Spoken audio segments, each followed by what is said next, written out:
Ողջույն սիրելի հեռուստադիտող, կրկին էթիկետից եւ էսթետիկայից խոսելու ժամանակն է։ Ես առաջարկում եմ վերցնել մեկ բաժակ սուրճ կամ թեյ եւ միասին ծանոթանանք աշխարհի ամենատարբեր երկրների հետաքրքիր, գուցեև անսովոր կանոններին։ Եթե կհիշեք, նման մի թողարկում եւս ես պատրաստել էի, որը կարող եք գտնել Երկիր մեդիայի YouTube-յան ալիքում։ Բացի էթիկետի ընդհանուր կանոններից, կրոնից բխող ավանդույթներից կան նաև կոնկրետ ազգերին բնորոշ ավանդույթներ, որոնք իմանալով ձեզ ավելի հեշտ կլինի ճանապարհորդելը։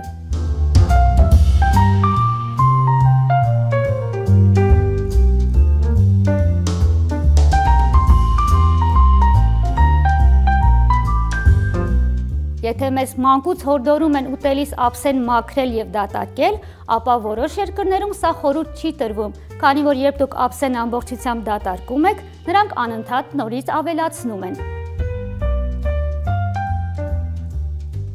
Այդ երկրներից են Ֆիլիպինները եւ Չինաստանի որոշ հատվածներ։ Նկատի ունեցեք, որ նրանք անգամ կարող են վիրավորվել, եթե ափսեն ամբողջությամբ անընդհատ դատարկեք։ Չինաստանում հայտնվելիս նաև ուշադիր եղեք փայտիկների օգտագործմանը, դրանցով չի կարելի ցույց տալ որևէ բան կամ ուղղել դեպի մարդկանց։ Մյուս կարևոր կանոնը դրանք երբեք ուղղահայաց մի դրեք բրնձի մեջ, քանի որ այդպես վարվում են միայն թաղման արարողության ժամանակ։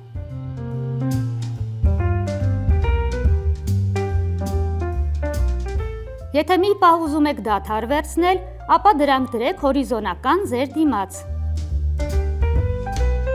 Եթե ձեզ բարդ է օգտվել փայտիկներից, ապա ավելի նախընտրելի է, որ դուք ուզեք գտալ։ Հյուրերի դեպքում նրանք այս հարցում քննադատ չեն։ Եթե որոշել եք գնալ Ճապոնիա, ապա պետք է իմանաք, որ սեղանի շուրջ դուք ձեր բաժակի պարունակությունն ավելացնելու իրավունք չունեք։ Դուք ավելացնում եք կողքինինը, ապա նա ձերը։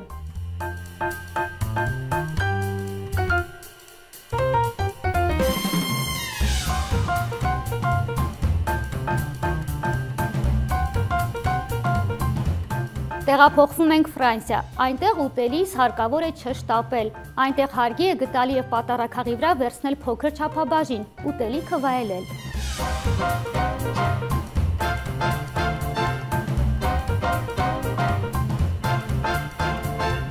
Եթե մի օր կլինեք Կորեայում, ապա հիշեք, որ որքան էլ քաղցած լինեք, սեղանի շուրջ պետք է սպասեք, որպեսզի ամենատարիքով մեծը սկսի ուտել։ Եթե պլանավորում եք գնալ Իտալիա, որպեսզի փորձել իտալական պիցցա կամ պաստա, ապա հիշեք, այնտեղ չի կարելի խնդրել, որպեսզի ավելացնեն պանիր։ Դա նրանց համար կարող է դիտարկվել որպես վիրավորանք։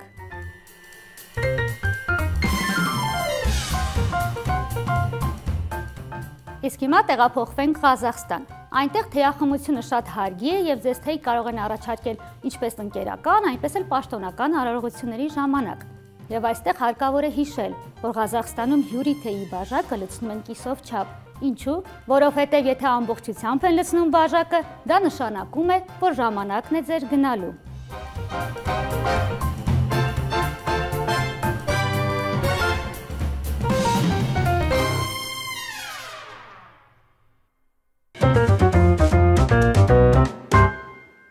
Եթե շատ երկրներում, ինչպես նաև Հայաստանում, ընդունված է տարբեր առիթների հրավերները ուղարկել նախապես, ապա Իսրայելում այս հարցում սիրում են տարբերվել եւ շատ անակնկալ 1 ժամ առաջ կարող են հրավիրել որևէ առիթի։ Նրանց համար դա շատ սովորական երևույթ է։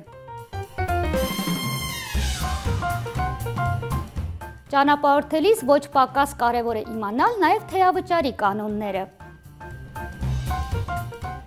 Ճապոնիայում թեյավճարը աշխատակցի համար համարվում է վիրավորական, նույնը Իսլանդիայում է։ Ի տարբերություն այս երկրների մեր հարևան Վրաստանում, Ռուսաստանում եւ շատ այլ երկրներում շատ ողջունելի է թողնել թեյավճար, իսկ Հոնկոնգում մատուցողների աշխատավարձը ձևավորվում է հենց թեյավճարներով։ Դե իսկ վերջում ուզում եմ ասել, անկախ երկրից, կրոնից եւ ազգությունից ամենակարևոր կանոնը հարգալից լինելն է։